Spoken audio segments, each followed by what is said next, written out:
Сегодня мы рассуждаем. Welcome, this is Binkov's News Flash. Some details on next Russian state rearmament program running until 2025 have become known. Previous program was brought in 2011 and was expected to run through 2020, though the new plan will partially change and overlap it. Previous program was worth 22 trillion rubles. Roughly 19 trillion rubles of said figure will be covered by official annual Russian military budgets. The new plan will focus more on the ground forces. Armata platform will enter service before Boomerang and Kruganets platforms. Mass production of said platforms is unlikely to begin before 2019. T-14 tanks of Armata family will be produced at the pace of a few dozen per year. Next generation fighter, the PAK-FA, is expected to be bought in small numbers during the program.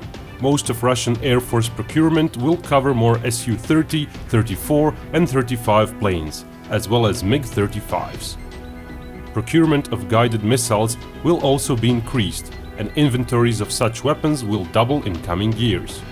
Total sum to be spent on purchasing new weapons and research and development is said to be around 17 trillion rubles, less than in previous program, but the sum spent on research and development will increase.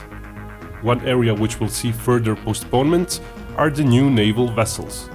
The next generation nuclear-powered leader destroyer, in particular, is likely to be several years late. There are also no plans for a new aircraft carrier so far.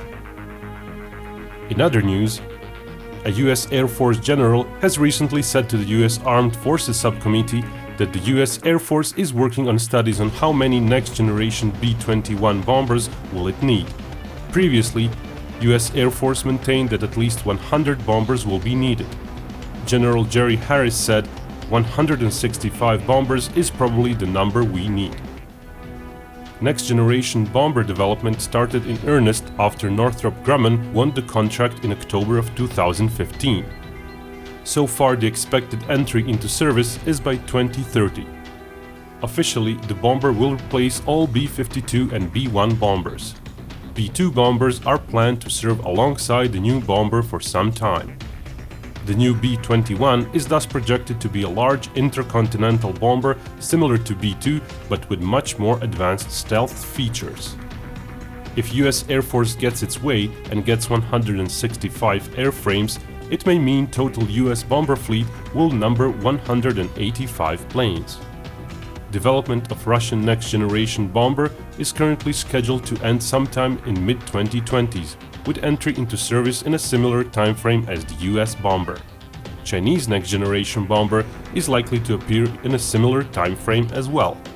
All three of those bombers to come are confirmed to be subsonic flying wings, in appearance much like the B-2.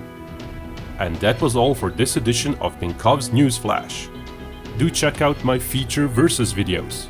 If you really like them, feel free to subscribe and support me via Patreon.